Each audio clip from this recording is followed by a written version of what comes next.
बिस्मिल्लाहिर्रहमानिर्रहीम। अस्सलाम वालेकुम प्री 9th क्लास। हम चैप्टर 1 कर रहे थे और अब हमारा लेक्चर है लेक्चर नंबर 22। हमने 21 लेक्चर में भी प्रॉपर्टीज़ पढ़ी थी, commutative property, associative property, additive identity, मतलब एडिशन की थी हमारी प्रॉपर्टीज़। और अब हम आज पढ़ने लगे हैं मल्टीप्लिकेशन की प्रॉपर्टीज़। सबसे पहले आज हमारे पास है एसोसिएटिव लॉ अंडर मल्टीप्लिकेशन। पहले था एसोसिएटिव लॉ अंडर एडिशन था कि तीन मैट्रिक्स को हम प्लस करें तो वो दोनों उन तीनों का आंसर क्या आता है, लेफ्ट साइड और राइट साइड का सेम आता है, उनकी चलो चेंज करके उन्हें प्लस किया जाए। तो यहाँ पर ये बात कर रहा है, कहता है if A B and C are three matrices conformable for multiplication. Main point क्या है, कंफरेबल फॉर मल्टीप्लिकेशन की ऐसी मैट्रिसेस हों जो आपस में मल्टीप्लाई हो सकती हों, then associative law under multiplication is given as. तो उनका जो एसोसिएटिव लॉ होगा वो इस सूरत में दिया गया होगा, इस सूरत में बनेगा। वो क्या होगा, A into B, A B into C और ए इंटू बी सी। इसका मतलब क्या है, पहले हम क्या करेंगे, ए और बी को मल्टीप्लाई करेंगे, ठीक है। इसका जो आंसर आएगा उसको किसके साथ मल्टीप्लाई करेंगे, सी के साथ। और यहाँ क्या करेंगे, पहले बी और सी को मल्टीप्लाई करेंगे, जो इसका आंसर आएगा उसको किससे मल्टीप्लाई करेंगे, ए के साथ, ठीक है। तो एडिशन में क्या था, यहाँ प्लस था, ए प्लस बी ब्रैकेट प्लस सी और ए प्लस ब्रैकेट बी प्लस सी था। तो प्लस की जगह उसने कोई साइन नहीं लगाया। ए बी का मतलब है कि ए जो है वो बी के साथ क्या हो रहा है, मल्टीप्लाई। ए बी के साथ क्या हो रहा है, मल्टीप्लाई। दोनों में कोई साइन नहीं है तो मींस ए और बी क्या हो रहे हैं, आपस में मल्टीप्लाई हो रहे हैं। कालमों की खसियत तलाज़ुम बिलहाज ज़र्ब। कालमों की खसियत तलाज़ुम बिलहाज ज़र्ब, ये वही एसोसिएटिव लॉ अंडर मल्टीप्लिकेशन है। इफ ए बी एंड सी तीन कालब हों जिन पर बाहमी ज़र्ब का अमल मुमकिन हो। इसका मतलब क्या है कि उन्हें हम ज़र्ब कर सकते हों।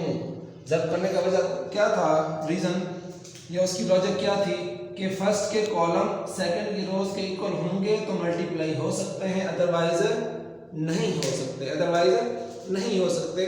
तो इनका अगर आप आसानी से याद करना चाहें तो इनकी प्रॉपर्टी ये हो सकती है कि जो तीनों हों, तीनों मैट्रिसेस ए बी और सी, तीनों क्या होना चाहिए, स्क्वायर ऑफ सेम ऑर्डर। तीनों क्या हो, स्क्वायर मैट्रिसेस हो और तीनों का ऑर्डर में क्या हो, सेम हो। तीनों 1/1 1/1 1/1 हो, 2/2 2/2 2/2 हो, 3/3 3/3 या 3/3 हो, ठीक है। तो हमने 2 की मैट्रिसेस इजी की है, ठीक है। तो 3 की भी कर सकते हैं। तो इनका मेन इजी याद करने के लिए कि कैसे ये आपस में मल्टीप्लाई हो सकते हैं, तो क्या है, तीनों क्या हो, स्क्वायर हो और तीनों का ऑर्डर क्या हो, सेम हो, तब वो इजीली क्या हो सकते हैं, मल्टीप्लाई हो सकते हैं। उनकी जो बाहमी ज़र्ब का अमल होगा वो मुमकिन होगा। अगर ए बी और सी तीन कालब हो जिन पर बाहमी ज़र्ब का अमल मुमकिन हो तो दर्ज झैल कानून ज़र्बी कानून तलाज़ुम कहलाता है। अगर A into B into C equal to A into B C हो तो, ठीक है। नेक्स्ट है commutative law of multiplication of matrices. के पहले हमने पढ़ा था कम्यूटेटिव लॉ अंडर एडिशन, ये है commutative law of multiplication of matrices. इसमें मैंने आपको पहले बताया था कि in general A B is not equal to B A B जो है वो बी ए के बराबर नहीं होता। इन जनरल ये चीज याद रखनी है। Commutative law under multiplication in matrices does not hold in general.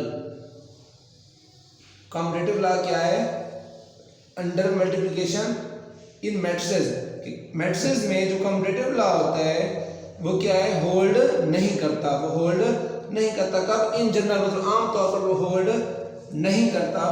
तो हम क्या कह सकते हैं, if A and B are two matrices, अगर ए और बी दो मैट्रिसेस हैं, then A B is not equal to B A. जो ए बी होगा वो बी ए के बराबर नहीं होगा, कब, इन जनरल, आम तौर पर।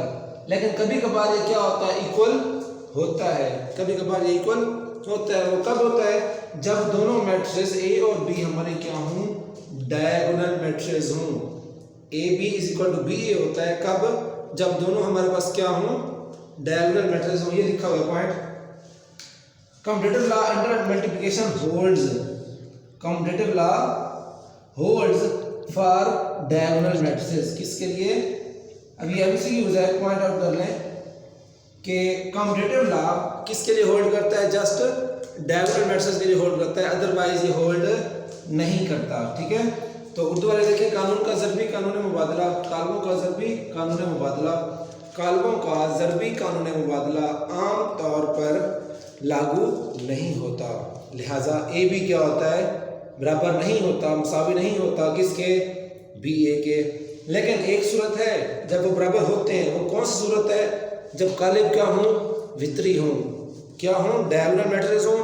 उर्दू वाले कहेंगे कालिब क्या हों? वितरी हों, तभी ये क्या होता है? ए बी बी ए के बराबर होता है। अगर कालिब ए और बी दोनों वितरी कालिब हों तो ख़ास तौर पर ज़रबी कानून मुबादला लागू रहता है, लिहाजा ए बी क्या होगा? बी ए के बराबर होगा। जब कब? जब दोनों मैट्रिसेस क्या हों? डायगोनल हों या वितरी कालिब हों। नेक्स्ट हमारे पास है, नेक्स्ट हमारा मल्टीप्लिकेटिव आइडेंटिटी ऑफ मैट्रिक्स। पहले थी एडिटिव आइडेंटिटी ऑफ मैट्रिक्स, वो क्या थी? Null matrix. अब है मल्टीप्लिकेटिव आइडेंटिटी ऑफ मैट्रिक्स। तो मल्टीप्लिकेटिव आइडेंटिटी क्या होता है? पहले आप सिंपल आम लिख लें, क्या होता है? 5 को किसी ऐसे नंबर के साथ मल्टीप्लाई करें कि हमारा आंसर क्या रहे? 5 रहे, तो वो जो नंबर होगा क्या कहलाएगा? Multiplicative identity. और वो क्या होता है? 1। कि किसी भी नंबर को 1 से मल्टीप्लाई करें तो वो क्या रहता है? वही सेम नंबर रहता है, उसमें कोई चेंज नहीं आता, लिहाजा 1 क्या कहलाता है?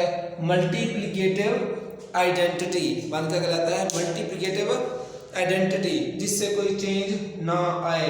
तो हमारे पास है मल्टीप्लिकेटिव आइडेंटिटी ऑफ मैट्रिसेस। ठीक है, कि किसी मैट्रिक्स की मल्टीप्लिकेटिव आइडेंटिटी क्या होती है?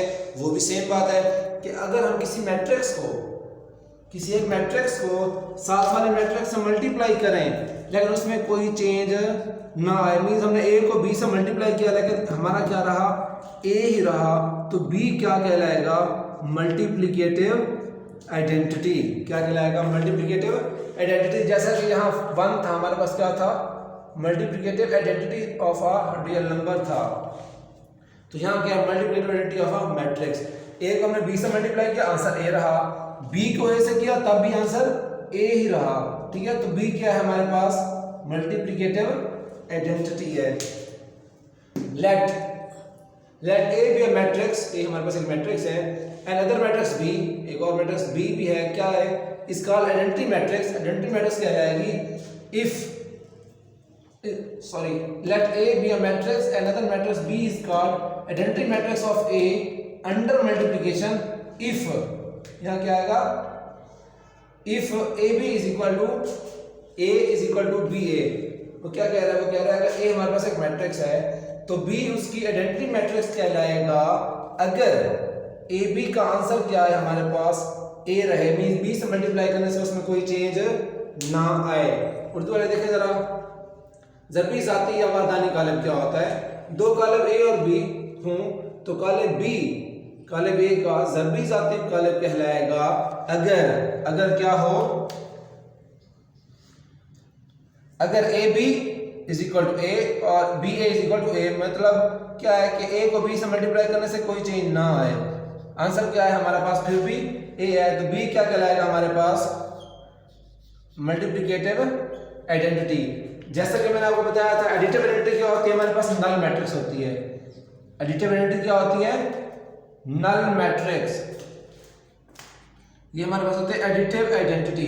और अब हम पढ़ रहे हैं मल्टीप्लिकेटिव आइडेंटिटी। ये हमारे पास होती है यूनिट मैट्रिक्स। कौन सी? Unit matrix, वहदानी कालिब। किसी भी जब मैट्रिक्स को हम वहदानी कालिब से ज़र्ब देंगे हमारे पास आंसर क्या आएगा? वही मैट्रिक्स आएगा, उसमें कोई चेंज नहीं आएगी। तो आपने ये भी पॉइंट याद रखना है, ये बुक में यहाँ तो मेंशन नहीं है लेकिन आपने याद रखना है कि मल्टीप्लिकेटिव आइडेंटिटी या ज़रबी ज़ाती कालिब कौन सा होता है? वहदानी कालिब। आइडेंटिटी मैट्रिक्स होती है मल्टीप्लिकेशन के लिहाज से। आइडेंटिटी क्या है? वहदानी कालिब। और एडिटिव आइडेंटिटी क्या है? Null matrix. उसके बाद हमारी है fourth one, distributive law of multiplication over addition and subtraction. ठीक है, तो ये एडिशन और सब्ट्रैक्शन दोनों का होता है कौन सा, डिस्ट्रीब्यूटिव लॉ। उर्दू वाले से कहते हैं कानून की जमा और तफरीक पर ज़रब के तकसीमी कवानीन, ज़रब के तकसीमी कवानीन। ये क्या है, पढ़े तरह, let A B and C, let A B and C be 3 matrices, ठीक है 3 मैट्रिसेस हैं, then distributive law of multiplication over addition are given below. ये हमारे पास क्या है, distributive laws of multiplication over addition क्या होते हैं, a multiplied by b plus C, a multiplied by b plus C. ये सिमिलरली है जैसे आपने अलजेब्रा में पढ़ा होगा, हमारे पास फॉर एग्जांपल आ जाए x प्लस 4 और इसे हम 2 से मल्टीप्लाई कर रहे हो, तो क्या करते हैं, 2 को x से मल्टीप्लाई करते हैं क्या बन जाता है 2x, और 2 को 4 से मल्टीप्लाई करते हैं क्या बन जाता है 8, ठीक है। यही काम आपने यहाँ पे समझ के करना है कि हमारे पास a है, ये क्या हो रहा है, मल्टीप्लाई, ब्रैकेट का मतलब क्या होता है मल्टीप्लाई, तो a b से भी मल्टीप्लाई हो रहा है, सेंटर में प्लस आ जाएगा, और फिर a c से b मल्टीप्लाई हो रहा है। यहाँ क्या है, c राइट साइड में लिखा हुआ है, बाहर लिखा हुआ है, ठीक है। तो c क्या है, वो तो मल्टीप्लाई है ना, तो अंदर वाले दोनों से ही मल्टीप्लाई होगा, a c भी बनेगा और b c से मल्टीप्लाई होकर क्या बन जाएगा, b c बन जाएगा। यहाँ पॉइंट नोट करने वाला है कि जो a है हमारा क्या लिखा हुआ है, लेफ्ट साइड पे लिखा हुआ है, ब्रैकेट के लेफ्ट साइड पे जो क्या लिखा हुआ है, जो नंबर बाहर है, जो मैट्रिक्स बाहर है, वो ब्रैकेट की लेफ्ट साइड पे है, इसलिए इसे कहते हैं लेफ्ट डिस्ट्रीब्यूटिव लॉ। इसे क्या कहते हैं, लेफ्ट डिस्ट्रीब्यूटिव लॉ। इसी तरह यहाँ हमारे पास क्या है, जो मैट्रिक्स अलग है, जो बाहर है, वो कहाँ लिखी हुई है, राइट साइड पे। कहाँ पे लिखी हुई है, राइट साइड पे, लिहाजा इसका नाम क्या बनाया गया है, राइट डिस्ट्रीब्यूटिव लॉ, ठीक है। इसे क्वेश्चन हम करेंगे, वहां से मजीद क्लियर हो जाएगा कैसे बराबर आते हैं। उर्दू वाले देख रहे हैं, कालमों की जमा और तफरीक पर ज़रब के तकसीमी कवानीन, अगर 3 कालिम a b और c हों तो उनके ज़रब के जमा पर तकसीमी कवानीन दर्ज झैल हैं, ठीक है। वो क्या है भाई, सेम चीज़ है, a into B plus C, A B plus A C, क्योंकि ये चीज़ तो मैथ के लिए तो सेम रहने, उर्दू मीडियम हो या इंग्लिश मीडियम हो, ठीक है। अब इसमें इसे हमने क्या नाम दिया था, left distributive law, left distributive law. Left hand क्या होता है, हमारा बायां हाथ होता है, क्या होता है, लेफ्ट हैंड क्या होता है, बायां हाथ, तो इसे क्या कहते हैं, बायां तकसीमी कानून। ये कौन सा है, बाएं साइड पे ना ये लिखा हुआ है, जो बाहर है वो बाएं साइड में, इसे क्या कहेंगे, बायां तकसीमी कानून। और यहाँ जो सी है, जो मैट्रिक्स अकेली है, वो बाहर है उस ब्रैकेट से, वो दाएं साइड पे है, इसलिए इसे क्या कहेंगे, दायां तकसीमी कानून। तो यहाँ आपको पहचान होनी चाहिए था इनमें से कौन सा लेफ्ट डिस्ट्रीब्यूटिव लॉ है, कौन सा राइट है, कौन सा बायां तकसीमी कानून है, कौन सा दायां तकसीमी कानून है। अगर आपके पास क्वेश्चन आ जाए, 3 मैट्रिक्स दी गए हों ए बी और सी, मैं अगर आपको क्वेश्चन इस तरह दे दूं, ए बी सी और सी 3 मैट्रिक्स गिवन है, इस पे आप लेफ्ट डिस्ट्रीब्यूटिव लॉ प्रूव करें। क्या करें, लेफ्ट डिस्ट्रीब्यूटिव लॉ प्रूव करें। मैं ये चीज नहीं दूंगा, मैंने इसका नाम बता दिया है, ठीक है।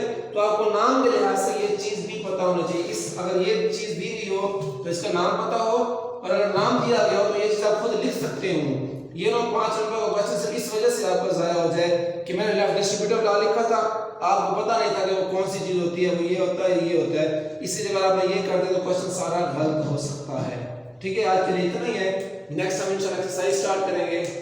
अल्लाह हाफिज।